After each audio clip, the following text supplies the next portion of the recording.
Hello, everybody, and welcome to another episode of the Marketing Happy Hour. It's our Wednesday meeting where we talk about all the news and views that you can use in the world of marketing and promoting your business, the latest and greatest. I'm Dr. Christopher Vogelmann of numerous things, including drvogelmann.com, my coaching group, Maximize Your Media, our digital agency, and we are starting to promote the health broadcasters group on the Book of Faces. And with me, as always, I'm Kam Paduchak. It's great to be here. And Video as a Social is our digital agency. We've got the Local Marketing Strategies group on Facebook and Health Broadcasters. The Health Broadcasters group. Awesome. Hey, and down below, but above us all. Hey guys, what is up? This is Jennings from epicconversions.com and the One Step Away marketing podcast. Thanks so much for having me, you guys. Always an honor and pleasure to be here. Always a pleasure to have you. What are people drinking, if anything at all? Nothing? Water. Just going water today. I have a little bit of coffee. I decided not to put the Baileys in this time. John, what did you have there? I didn't see that. Just a little kombucha? My own. No. Oh, you got your own deal. No, got my own concoction. Very interesting. So today we're talking about stuff that what's working now.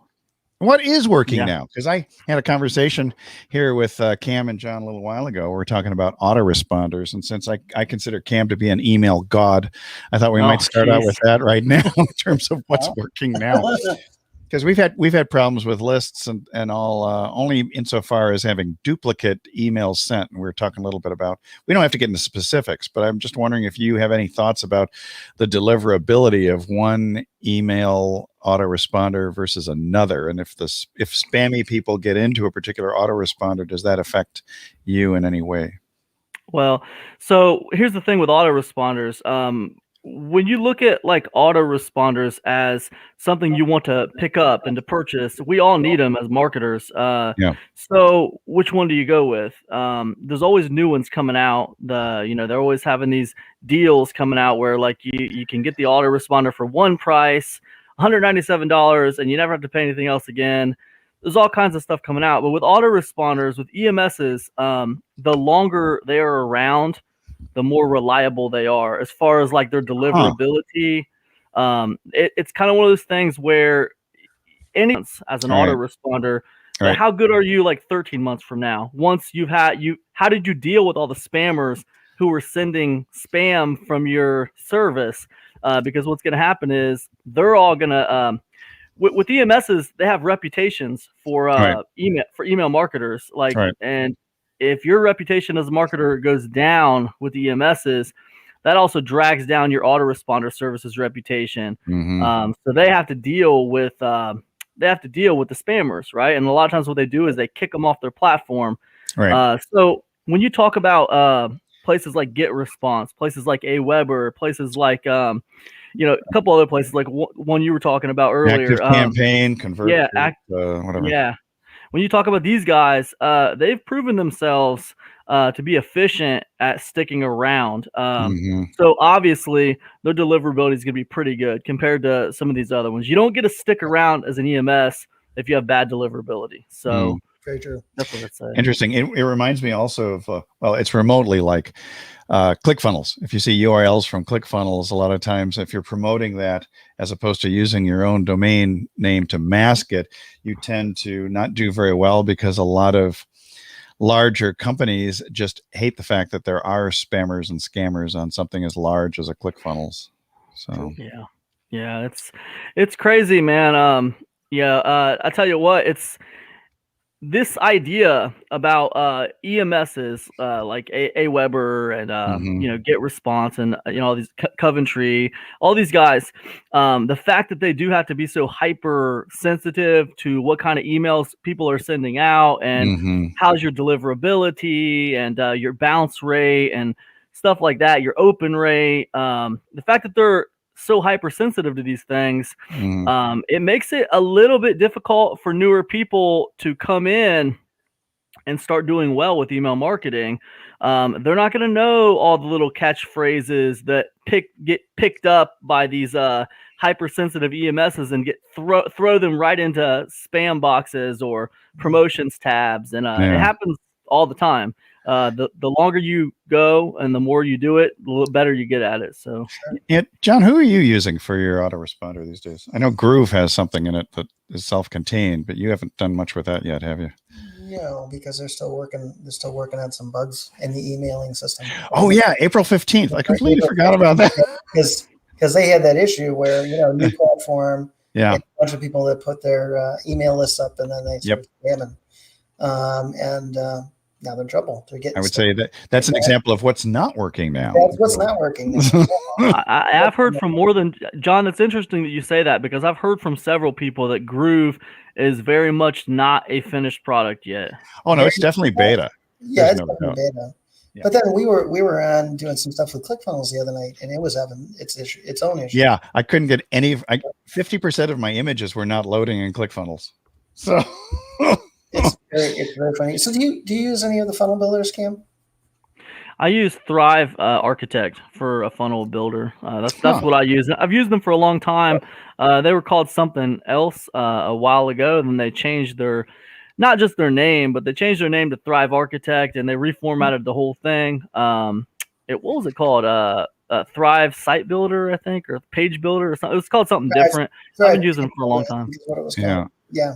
I noticed that one of our mentors is using Kick Pages now, which I thought was really interesting. Yeah, and I noticed a lot of people having good luck with drop pages. So I tell you something. I am very personally just not. I don't know what it is. I'm kind of goal oriented, right? Like I'm not like tech oriented or software oriented. I'm very goal oriented. So like I find something, it's working for me, and I'll stick with it as long as it's doing what I need it to do. So I haven't had like a need to approach another page builder for a while now. Although I will say that some of the pages I've seen, sales pages and stuff, they're looking pretty nice. That I can't quite do that on Thrive Architect. Some of them, like the stuff where like you're scrolling down and things are like popping up and like coming. You guys see what I'm talking about? Some like the parallax type of thing where you have. Yeah. And if you can do that in Thrive Architect, I just don't know how to do it because I'm a big dumb animal. So I just haven't figured out how to do it.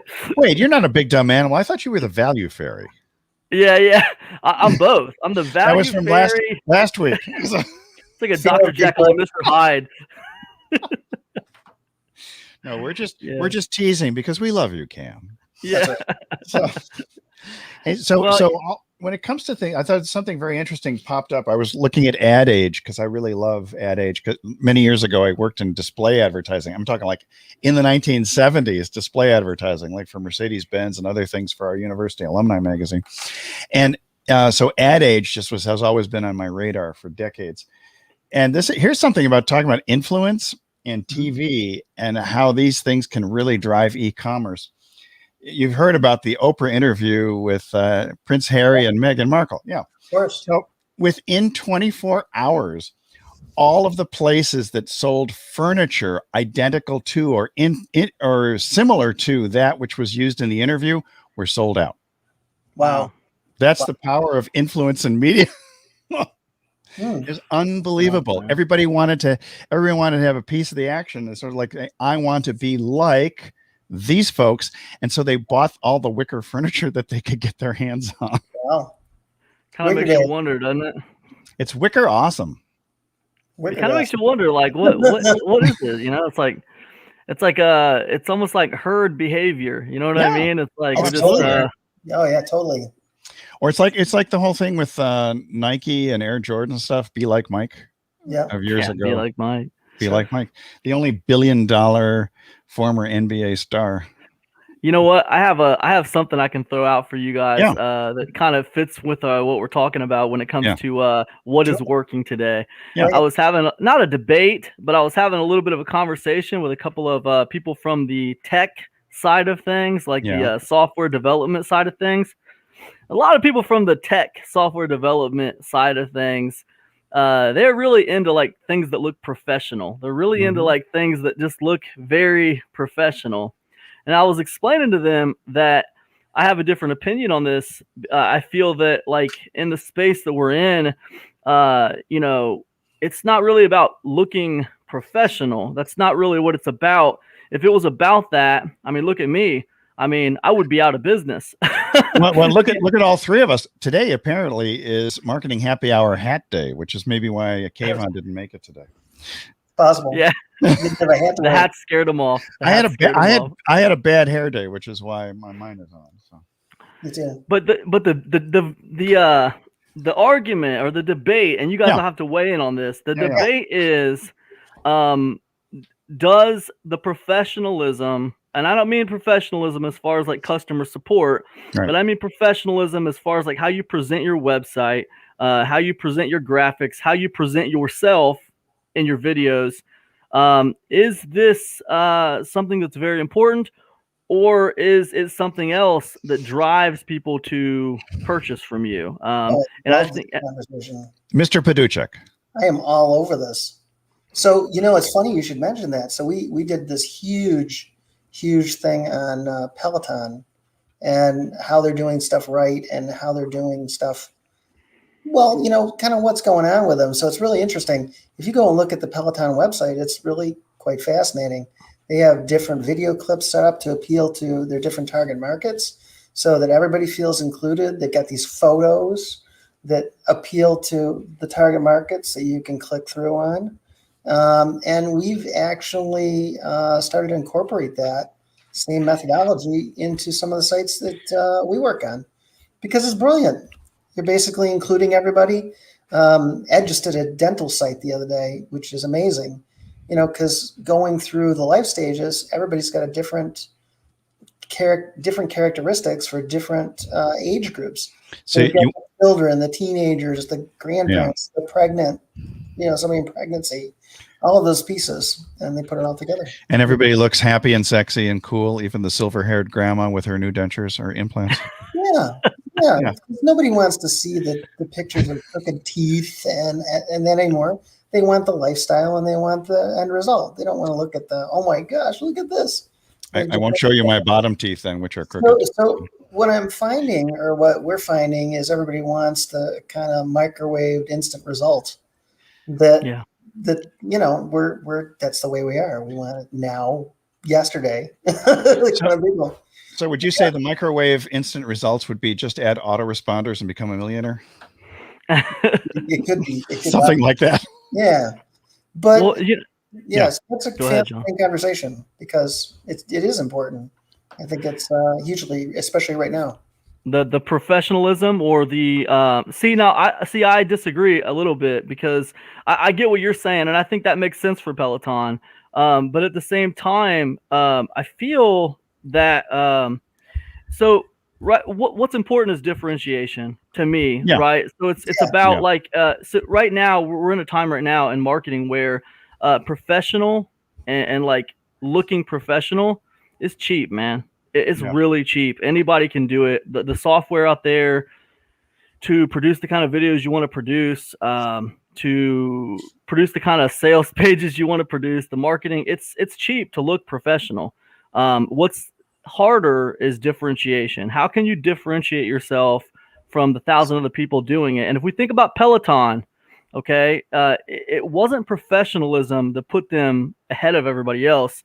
It was their differentiation. They were different. Those commercials. Think about those commercials they put out, man. Remember those commercials they put out? It wasn't like still are putting out.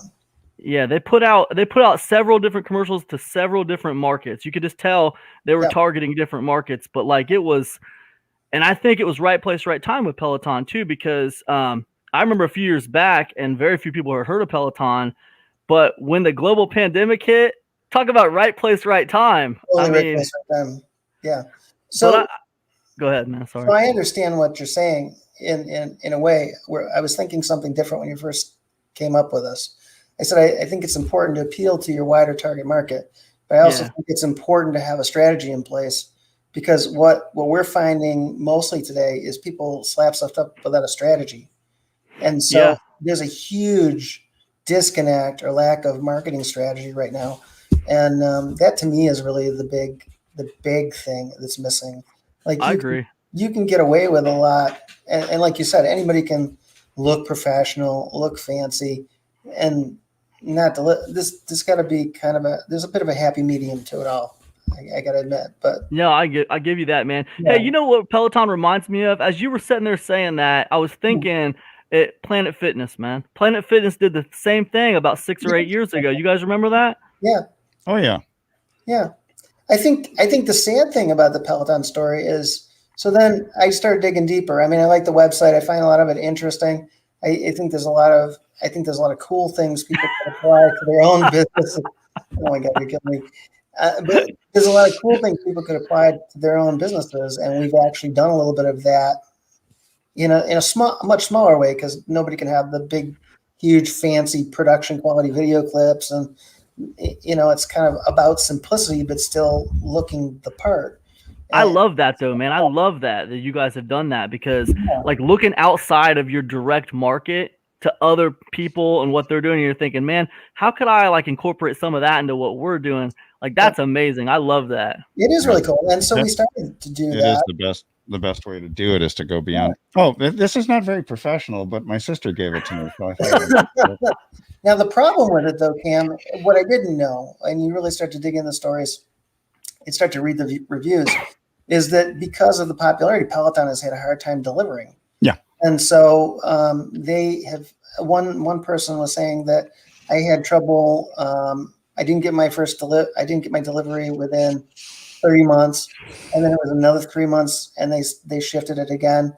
It's 9 months. I still haven't had my bike delivered. Dang. That's the kind of stuff you just go, wow. That's talking about putting out a blistering marketing campaign and then not being able to deliver. What good is that? Well, you have to be able to turn on and turn off your pipeline. That's one of the things you can't. That's a good problem to have, but man, that is hard. That's hard for customers. That's for sure. So that's about a problem that's about a scaling issue that wasn't planned out, and then it becomes a poor customer service issue, and it doesn't look good when you do that. Hey, I wonder if it was the global pandemic. I wonder if they just didn't plan for that. Oh, that's you know exactly what I mean? What it was. That's exactly. Yeah, we weren't planning for that. No. Nobody planned for that. I had an interesting chat with an educator today, and he's a consultant to all these different schools and colleges. And he was talking about education and the fact that it's an area that is a little stuffy. It's set in its own ways and doesn't move forward very easily. And how that was affected. There's a lot of industries that have been affected like that. A lot of people haven't been able to evolve or pivot with what's happened. A lot of that. True. Yeah, but to your question originally, Cam, I mean, I'm a big believer in just being, the word's overused, authentic, but just being you, because nobody can do you as well as you can. And so people would like to imitate a Gary Vee. They'd like to imitate a Tony Robbins. They'd like to imitate a George Carlin, for example. I don't know where that came from. Or they want to imitate a social media influencer like perhaps Mari Smith. But in reality, they already exist, and you're going to be a poor imitation. It's just like John Lee Dumas, boy, JLD. He was saying that me, I'm JLD. He was saying from Marketers on Fire, or Entrepreneurs on Fire. Yeah, Entrepreneurs on Fire. Yeah, in his podcast. Cool. So I've been listening to him on different interviews. And he's promoting the same book on different interviews. And he is different in every single interview, which I think is fascinating, because that got me to listen to 4 different interviews. And the best one that I heard so far was a podcast with James Schramko. John and I are a mutual friend. Sure. And what he did say was, if you're going in the world of podcasting right now, when he started, there was almost nobody there doing interviews of entrepreneurs. And to start a podcast nowadays and just do interviews of the same damn entrepreneurs is going to make you one of these me too type of podcasts, and it's not going to differentiate you from a very crowded market. Now, granted, a lot of podcasts will disappear. I think somebody was mentioning to me that only, was it 8% or 18% of podcasts actually have had a new episode within the last year? I think crazy. Kayvon was saying that, Yeah. or somebody was saying that. Yeah, Somebody. I remember that too. Yeah. Yeah. And so to me, it's this notion that you're going to be the same as, or somebody was talking about today, as a matter of fact, there's something called Plant X, which wants to be the Amazon of plant-based food distribution. Okay. And they're opening a store here in San Diego, but I just thought their story was very interesting because they're a penny stock and they're trying to push forward. But it's interesting, I am the Apple of such and such, or I am the Amazon of this. So it's almost like everybody's stuck in pitch mode when they do this sort of thing. But I'm a big believer in the so-called ghetto videos, or the really just crank it, or grip it and rip it type video, which gives you a very strong message without all of the aesthetics of a fancy video like a Peloton. Right. Yeah, and it's a really great point. And people, don't get me wrong out there. I'm not saying there are markets where you can't get away with not being quite as professional. Like Doc's market, when we talk about the healthcare field, they might not take you quite as seriously if you don't look a little bit more professional. However, what I've found is in most markets, when you actually have a company that has just been able to succeed, they found some way to differentiate. And it wasn't about being professional. Anybody can do that. Sometimes if everyone else is being professional, sometimes it's about looking not professional, but providing great service. That actually is my differentiating factor, because I'm rebranding my coaching business from Crucial Business into Fundamental Business Shift, which is moving from bricks and mortar businesses into online businesses for healthcare professionals. And so in that respect, for me, it was the whole Dr. Fun type of moniker that Sam Crowley, one of our mutual friends, had mentioned to me when I was working with him for a podcast that was never born, by the way. And now I'm trying to figure out a way to put that Dr. Fun brand into something that is going to show people that they actually don't have to be stuck in an office with a white coat, and they can escape the exam room forever. So differentiating to me is being able to show sort of a so-called backpack or laptop lifestyle. If somebody wants to travel the world, it's pretty hard to do it if you've got 4 employees and 100 patients coming in the door. Sure. I mean, that's one of the reasons I like to do a lot of stuff in my RV in the summertime, because it is such a big thing now. There's so many millions of people that have gone on the road. Unfortunately for COVID, with COVID coming in, a lot of them that were on the road actually went back home, bought houses, did that. But it's still an interesting mobile lifestyle. And the thing is big right now too. So when is RV John hitting the road? RV John is hitting the road right now about May 15th. Nice. Is there still a frost in New Hampshire on April 15th? Probably. Okay. I mean, I'll have everything up and dewinterized and ready to go probably April 15th. Usually I'm breaking out the land, John. I'm usually ready even before that. But realistically, our first trip this year, because we're going down to see my daughter in St. Petersburg, we haven't been able, she bought a new house during COVID. We haven't been able to go see her and all of that. So we're planning on taking a trip to Florida before season opener, which for us is going to be Memorial Day weekend. But will you stop periodically and have a Wi-Fi connection so you can still maintain contact with your clients? While I'm flying? Oh, or while I'm driving? No, while you're driving. Oh, yeah. I mean, I have a Wi-Fi that I carry around all the time. Oh, okay. Hotspot. Hotspot. And it's funny. I had a funny conversation the other day. Of course, I get it from the Motor Coach Association, right? So the one that I have is part of a tech deal that they have. And it's a pretty good price. It's like unlimited Wi-Fi per month, which is really hard to come by in one of those little hotspot units, right? So I've had this thing for like 4 years. And I'm telling the guy the other day, because it died. My wife uses it for work in her office to have an extra, internet connection. And he goes, it lasted 4 years.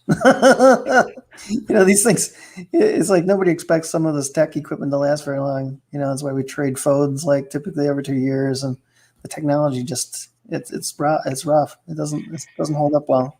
Hey, speaking of technology and platforms, I had something happen to me today when I was planning this in StreamYard. So we're broadcasting right now to 8 different locations, and I had the same title for all of them. But I got this alert from YouTube because I got these little carrots in there. You see those little things? Yeah. The title in the middle. YouTube rejected it as a title, but Facebook and Twitter and everybody else accepted it. So I thought that was a quirky thing about what either is working or is not working right now. They don't like special. No carrots. No carrots no, on YouTube titles. No special carrots. No carrots for YouTube. No, yeah, exactly. What's up? They didn't even ask what's up, Doc. Let's give them a stick instead. So, hey, what do you guys think about in terms of what's working right now? What do you think about free trials and discounted trials and things like that? Because Cam, you're entering the software market. You've been there before. It seems as though everybody's got a free trial. Some of them are 14 days, some are 30 days, some are $1 trial. What have you found is working the best? Yeah, I mean, I think that free trials and like a lowered cost trial is really nice. It definitely works. It definitely raises your conversion rate. I think that personally, I'm more of a fan of the lowered cost trial, like the $1.99 7-day trial. I love it. I absolutely love it because, it's a difference in the kind of person who's gonna take you up on the offer. I mean, if they're willing to commit the $1.99, I don't know, just something feels like it's a little bit more. It's always a give and a take with the marketing online, and I feel like I put it out there, and I feel like they give a little bit more with the $1.99. They're a little bit more serious. There's nothing wrong with the people who just want the free trial. There's nothing wrong with that, but I prefer the lower cost trial. Well, do you think that 99 cents extra is better than the $1 trial? Does that make a big difference? I don't know. I haven't tested the $1 trial. I've only tested the $1.99 7-day. I would tend to think it wouldn't matter either way. You could do the $1 trial and it'd be about the same. I don't know. Like I tell you, here's what I will say about that. Just recently, my wife was telling me that the Dollar Tree. I don't know if you guys are familiar with this store, the Dollar Tree. Oh yeah. Everybody used to like to go to the Dollar. What's that? What'd you say, John? I got one right around the corner. Just went by it today. Yeah, man. So like everyone likes to go to the Dollar Tree because everything's $1. You already know what the price is when you get there. Everything in there is $1. Everything's $1. But not anymore. My wife was telling me I haven't been to the Dollar Tree since this whole outbreak happened, but she was telling me not everything's $1 in there anymore. Now things are different prices in there. So like I didn't like that. So as a consumer, it bothered me that it was like that. So I don't know. I think the dollar, that idea of $1, it's a powerful idea. So it is a powerful idea. Yeah, but that doesn't account for inflation and import costs and stuff. No, it doesn't. It's like when we were kids, we still had penny candy.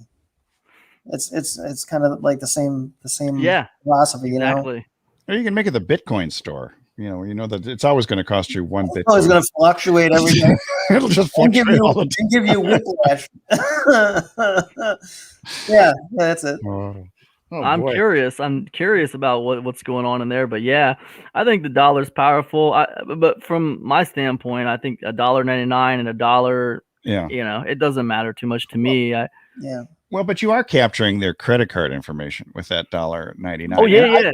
Yeah, and that's tremendously beneficial, as well as you've got their email address too, because you've managed to give them the receipt and say, hey, thanks. But I think I have a prejudice against 7-day trials only because I often can't actually get in there and test something out in 7 days. And what I feel as though is almost like it's too short, and they're going to get me into the continuity immediately when on day 6 I realize, oh my God, I haven't even opened up the thing. I got him.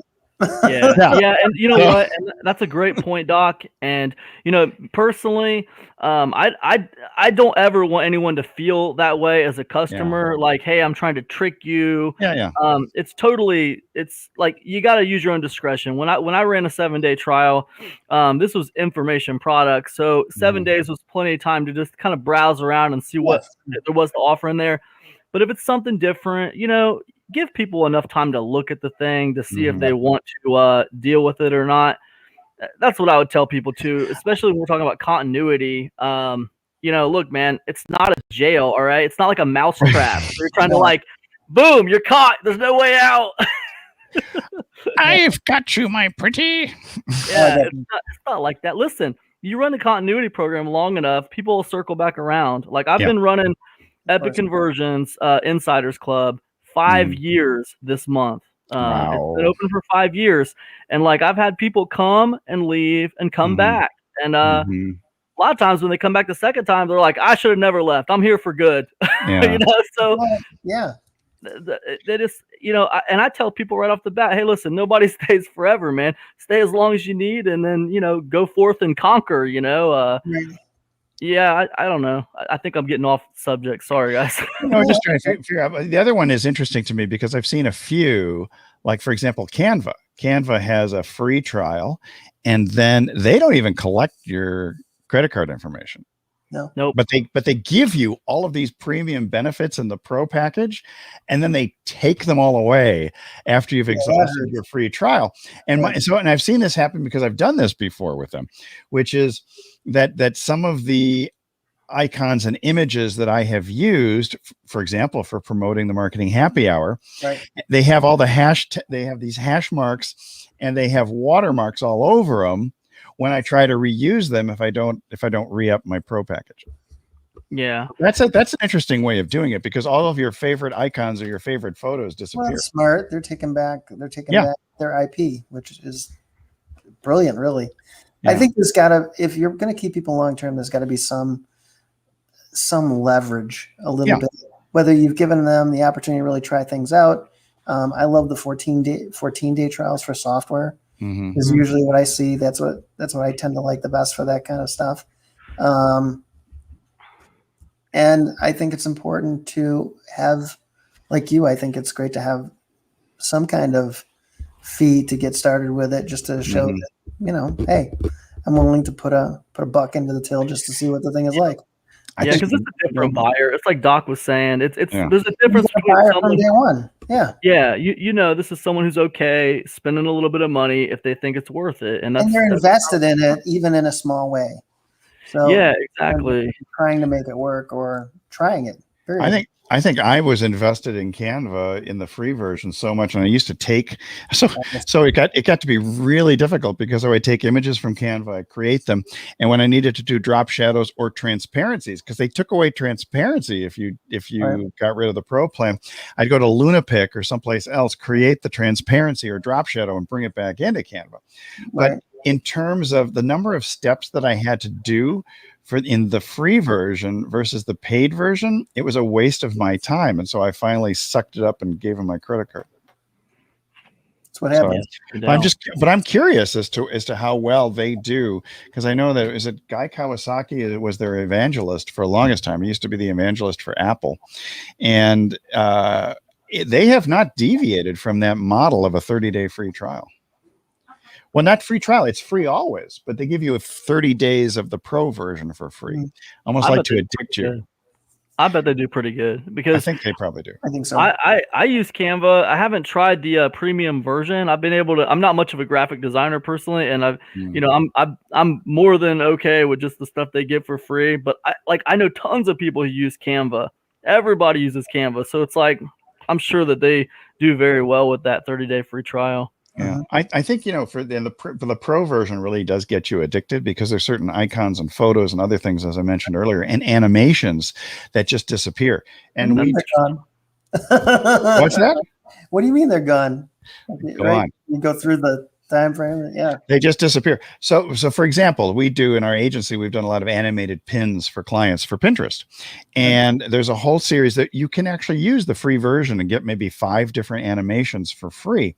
But if you want the tumble and you want the panning and some of the fancier ones, you've got to upgrade to the pro version, and that pro version with the additional animations makes your client's pins stand out on Pinterest compared to the ones that are actually created with the free version. So I think that's fascinated me, that sometimes a different animation, a different look and feel will change the way this is presented. So anyway, I think we've beaten that dead horse pretty much on the free versus the trial. Anything else comes to mind? Another thing that is working right now, I think it's working pretty good, and I think it's always worked, but especially now. So like when you have like membership programs or you have kind of continuity programs, if you can take like the average length of time that your average member stays, like let's say it's 7 months or whatever, and then you offer like a loyalty program, and so like, you can double it, or you can say like, okay, well, my average member stays 8 months, so let me just make my loyalty program for 1 year, and if you stay in my program for a year, then it's free, right? It's free after that. After 1 year, you're done paying, right? So this kind of a program basically will extend the life of a lot of your customers. So if we know, well, then how do you stay in business? You offer other services, or if you're free after 1 year, as opposed to some people might give 2 months free if you if you pay in advance for the year. Well, we have to first understand the life of your average customer. If it's 7 months, if your average customer is staying in your program for 7 months, then you can extend the life of that customer by saying, hey, I have a loyalty program. I'm going to reduce your cost of my membership by half after you're here for 12 months, or you're done paying after 12 months, whichever. But this is something that can be very effective, and it will extend the life of your average customer. It's almost gamification too. If you have a plugin or something, I know I was talking to Doc about that the other day, but it's almost gamification, because if you have some kind of way to show them and track where they're at, and they can see it, they see they're getting closer to the goal. Oh man, if I can get to that 12 months, I'm going to get a 25% reduction in my membership fees or something like that. They can see it. It's like this scratch off card. Yeah. You know who uses this all the time? Insurance companies. Auto insurance companies. Oh, they love to put little angles and things that you can do to like forgiveness. Yeah. Accident forgiveness. Yep. Oh, that all kinds of little things that'll keep you with them. Because like now, I'll give you an example. Like we have Nationwide, I think is our auto insurance, and they had like a program where you put this little thing in your car, right? It's a little box, and it's Safe Driver program or whatever. You have it in there for 6 months, and it monitors how you're driving, right? And then after the 6 months, if you've done a good job, you get like a reduction in your insurance fees. If you haven't, they double it. I'm just wondering if you're doing 80 in a 50-mile-an-hour zone consistently. I'm wondering if it ain't gonna work. On that program in Boston. But listen, check it out. Here's the psychological aspect of it. There's a psychological aspect. Once you get by the 6 months, you've got your 25% reduction in cost or whatever. Now, do you think I'm really interested in shopping around for auto insurance after getting my 25% reduction from having that little thing in my car?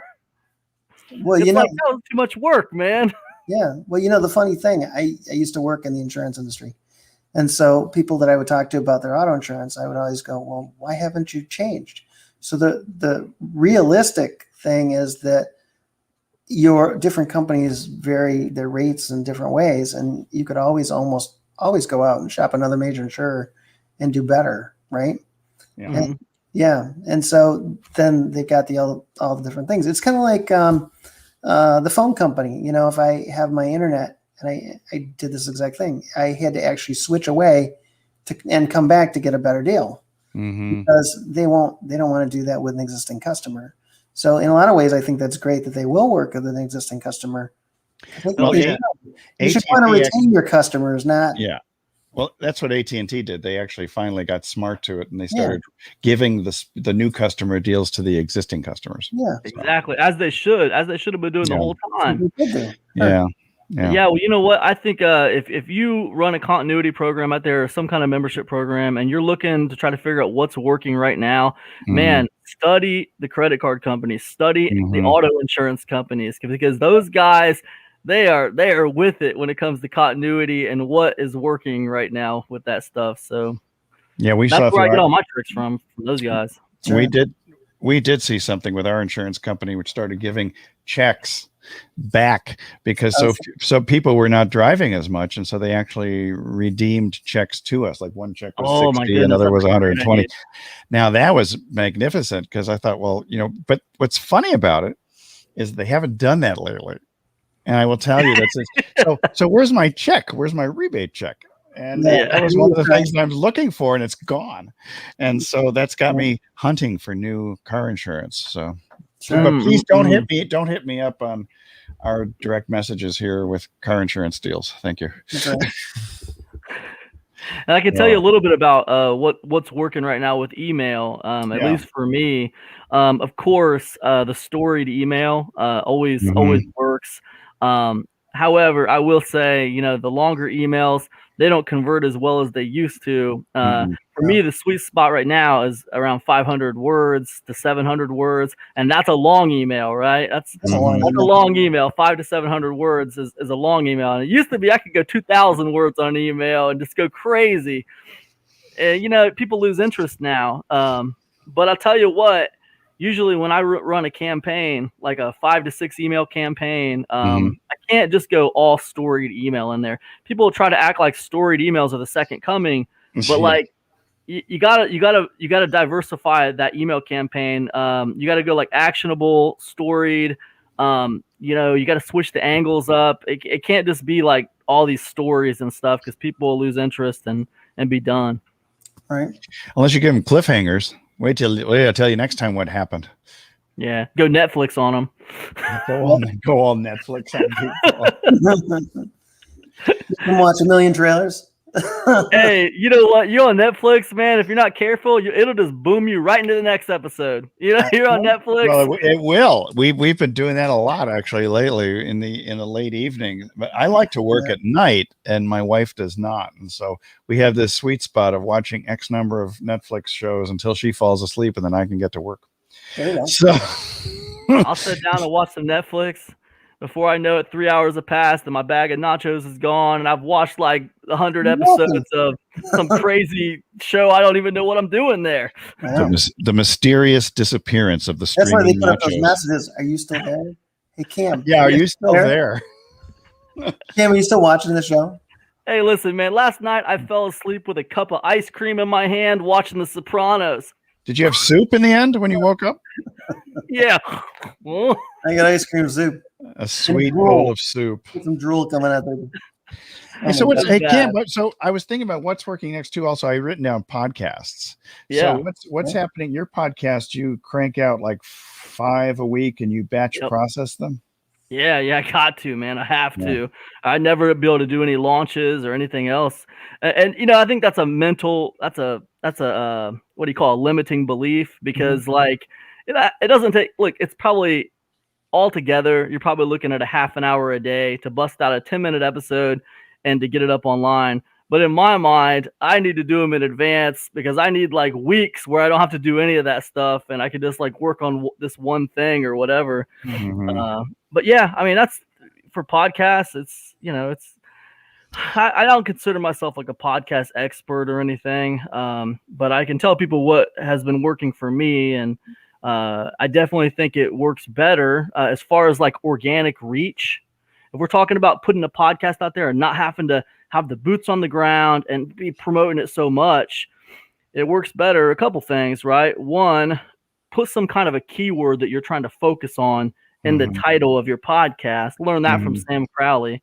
And then the second thing, more episodes. That definitely has made a difference. I was doing 3 episodes a week last year on my old podcast. This podcast is 5 episodes a week. It's definitely made a difference. I definitely noticed some organic reach on like Spotify and on Apple Podcasts. So that's what I would say. And what are you finding is a good call to action for a podcast? Well, it's hard to track, to be honest with you. It's a little hard to track. Right now, I put a call to action at the beginning. I put a call to action at the end. I send people to a paid offer, not a free offer. But I'll just basically, for me, I'll just say I focus on one thing, right? The one major benefit that the offer provides. I will focus on that. With my Insiders Club is what I pitch on my podcast, and I will just say, hey, listen, we do group coaching. I believe that you're all just one step away from your next big breakthrough. I believe you can get that in the Insiders Club. Check it out. It's at boom, boom, boom here. And that's what I do. And I think it works pretty good. But like I said, it's hard to track click-throughs on a podcast. So. But not so much click-throughs, but I mean, can you see in Google Analytics that the traffic is coming from your podcast or no? Yeah, I mean, well, you can see it in Google Analytics where it's coming from. But it's hard, man, because the thing is, think about it. Like, where do you listen to? Do you listen to podcasts on Apple Podcasts or on Spotify or anything like that? I was listening to them on Castro, and then I switched back to Apple. I don't think I've listened to a single podcast on Spotify, even though it's there. But I don't know that people let's say I'm listening to podcasts on Spotify or on Apple, right? Right. And then they say something on there that makes me want to go there instantly. Like, I'm not going to go from my app here right to that website. I'm going to open up another tab in a browser or something. Right. And I'm going to let the podcast play, and I'm going to open this up in another browser, and I'm going to go there. So for me, it looks, from my end, it just looks like they came from Google. But I don't know why they came from Google. Were they listening to my podcast and they open it up? I don't know. One thing I could do that I haven't tried yet that I need to do is start offering people a coupon code. Like, if you come from my podcast, enter this coupon, I'll give you $1 off, or whatever. So that would be a good way to track. It's cheaper than paying for a unique Twilio number for your podcast. Text me at this number. Text me. And I don't think podcasts are going to be any kind of true competition for YouTube until they can get some kind of, I don't know, man, some kind of centralized place where this is podcasts. This is where everyone goes. What is the YouTube of podcasts? Whenever that happens, then they're a contender. But other than that, right now, where do you listen to podcasts? Castro. Where do you listen to podcasts? Spotify. Where do you listen to podcasts? Apple. I mean, it's all over the place. So.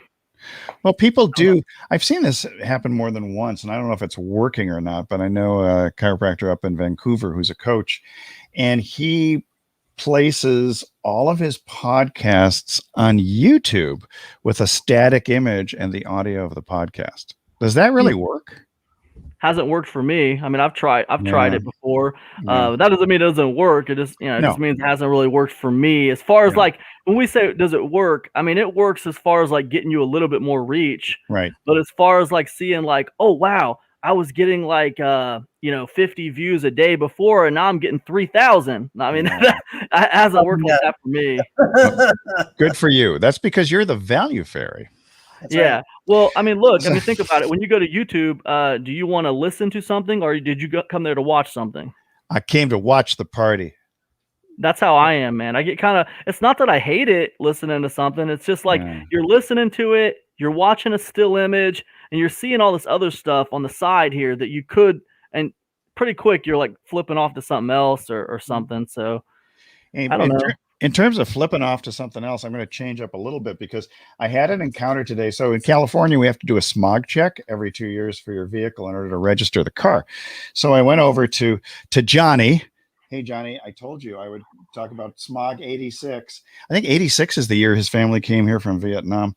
But it was interesting because I looked at his old business card, which has nothing. Then I checked his new business card, which has all the icons for Facebook, Instagram, and Yelp, which I thought that was really interesting. So here's a small business person. Talk about niching. He's niched all the way down just to smog checks. That's all he does. He doesn't do repairs on vehicles or anything like that. And so he's not quite a one-man show because he has a brother and another worker. So there's three of them working in a tiny, tiny garage space.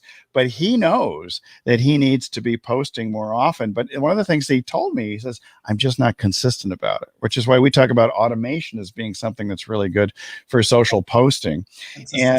But he was also saying, I don't have anything to say, which reminds me of John's 4 fears of going live, which is one thing is not having anything, not thinking you have anything to say or running out of things to say. And I looked around his garage today. I said, oh my God, you've got all these things. I looked at least 100 different images that he could do just using his smartphone and his camera. Like there's an American flag there in the window. He's got a tree, which is his money tree, literally his money tree in there. And he has all these little images and a little sign that says no speed limit and all this stuff.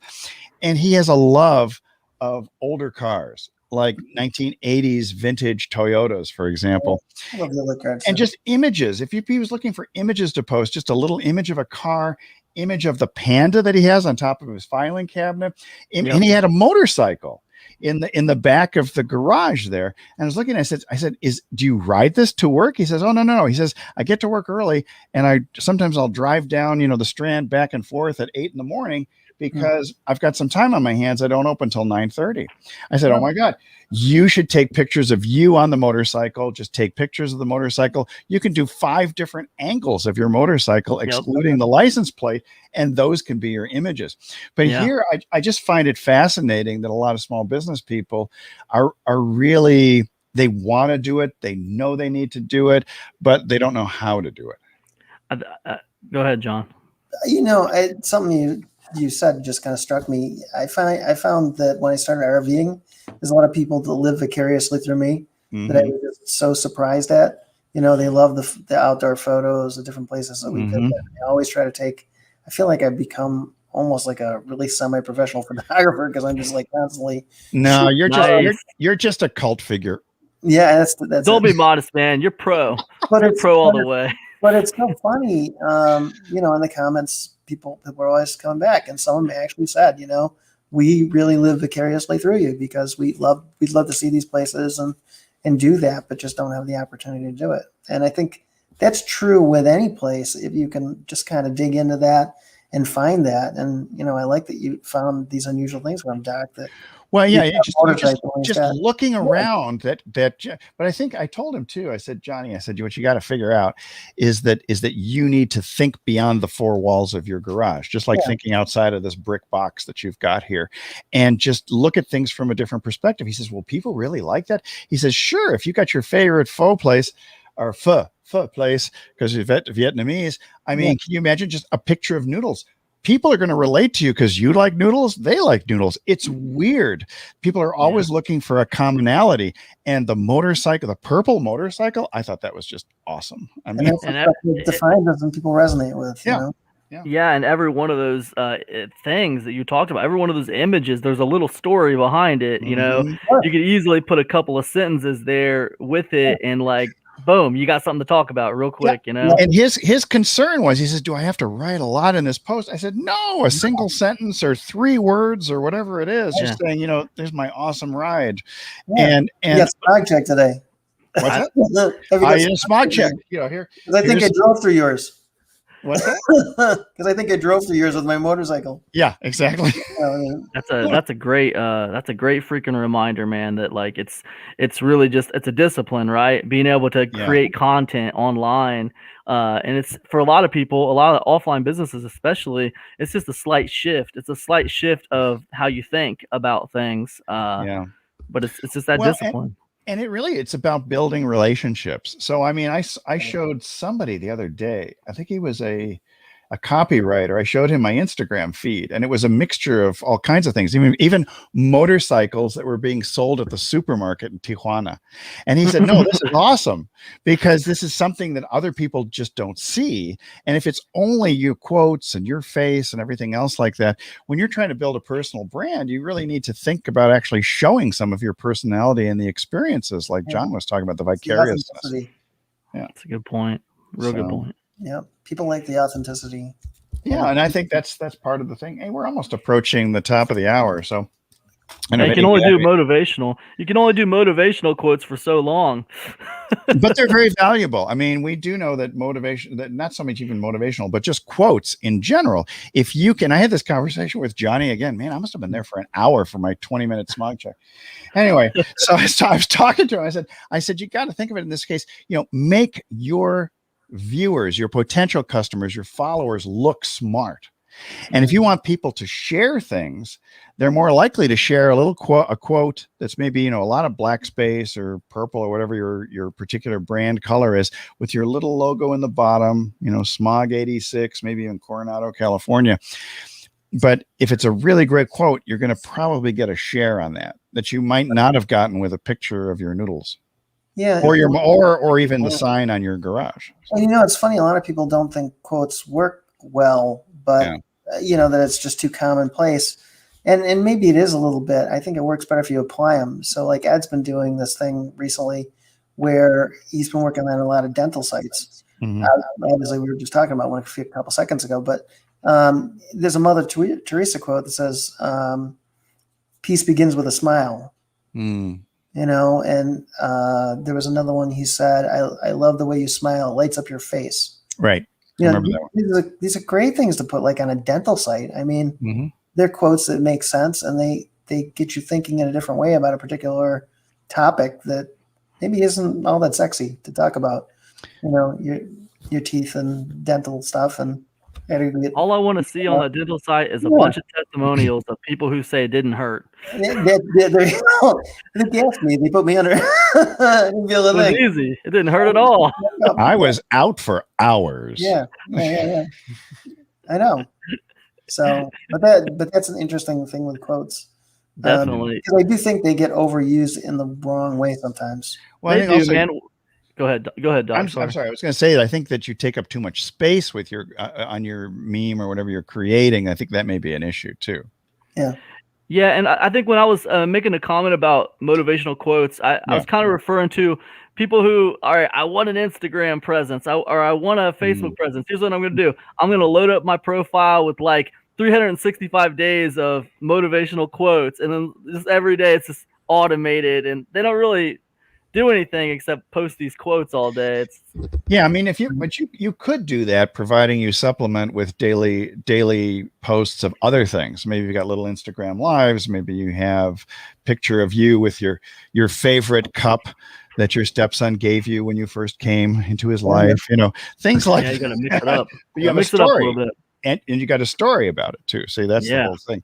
And so I think showing variety is very important, but you do want to figure out some way of getting people to stop from scrolling through your feed, through their feed, to actually look at your stuff and interact with it. So yeah, and that comes back to differentiation. So don't be the same as everybody else. No. And you know what the funny thing about that is? The whole thing we were talking about today was what works now. Right. And like, I think we can all agree that like attention is like this big currency on the internet. It's like the most important thing, being able to get people's attention.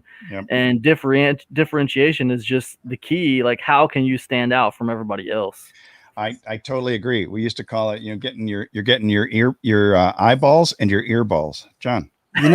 Speaking of sticking out and differentiation and getting people's attention, I know one thing a lot of people are changing to, and we were kind of talking about the other day, is having an app for their membership information. Yeah. I know James. That's a good idea, man. He shifted to that. I've been talking to a couple friends, trying to do that myself for some of the summits and different things that we're putting out, to have it all in one place. And it kind of fits in too with the other thing I like about it is it fits in well with business cards. You remember the old days we would go to networking events and we pick up people's business cards, and you know what happened to right. And but I saved this one, Johnny. I saved your card. But what usually happens to them is they end up in the circular hopper, and or they go through the wash and you can't read them again or whatever. So this having kind of an electronic type business card or your own app is going to become a bigger thing quite quickly. I think I like the app better than anything else, although text messaging seems to be making a big comeback. People are trying to get into community, other things. I get texts from Gary Vee almost every other day, and because I signed up for that. And well, what's happening now is I'm getting too many of these. So I have to take myself off of their text broadcasts. Right. But having an app is kind of nice for a certain person because they send you their text through the app, and that's and not just that, but I was just thinking about when you talk about the app, how useful it is. You could have a little section like Katrina Ruth has this one, which she sends you to. These are the latest blog posts. These are her course offers, and then you have different icons you can click for her social media. So you could follow her on Twitter, Facebook, Instagram, LinkedIn, All of just that by stuff. clicking those things within the app, as opposed to searching for her all over the web. The other thing I've seen people do really well with them is do their surveys like after a webinar or after buying something or whatever that might be. And then they can do like a quick survey. And if you want to move further on something with them, you know, like if I could help you with further with what you've done with me, would you hop on a call with me? Mm-hmm. And you got instant feedback to that, and then their phone number, and you can like get on a call with them within 5 minutes. Mm-hmm. So I think there's so many effective things with that. That is super. I think that's going to be super effective. You know, doing it yet. A kind of a spin-off of the survey is the personality test. You know, the idea of a small, like kind of like Myers-Briggs style, like personality test, but gear it towards your niche, like, and ask people as it relates to people trying to solve their problem. Like, oh, you're trying to figure out how to make money online? Okay, well, let's figure out a catered plan for you to make money online. Are you this kind of person or this kind of person? Are you this kind of person? And just kind of guide them through it.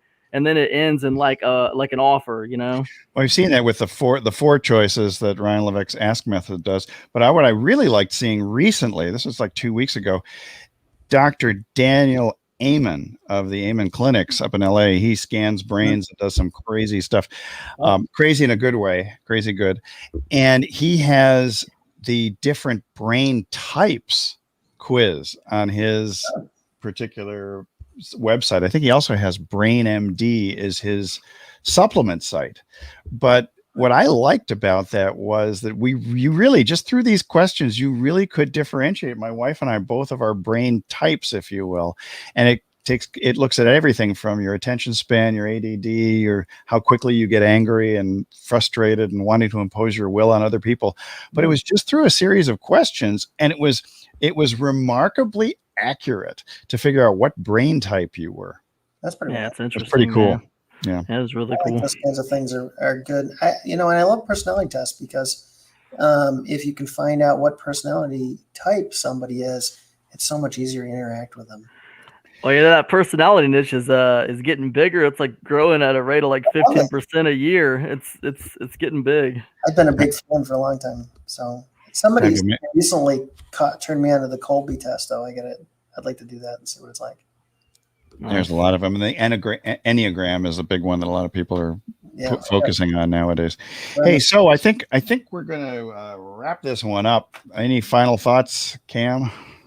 Hey, guys, as always, man, I think the biggest thing you can do is keep it moving forward. If it doesn't work, adjust it until it does work. But chiropractors like that too. Adjust it until it does work. I think the big thing when I listen to all this stuff is, just kind of try to stay in your zone of brilliance as you're going through and putting this stuff together.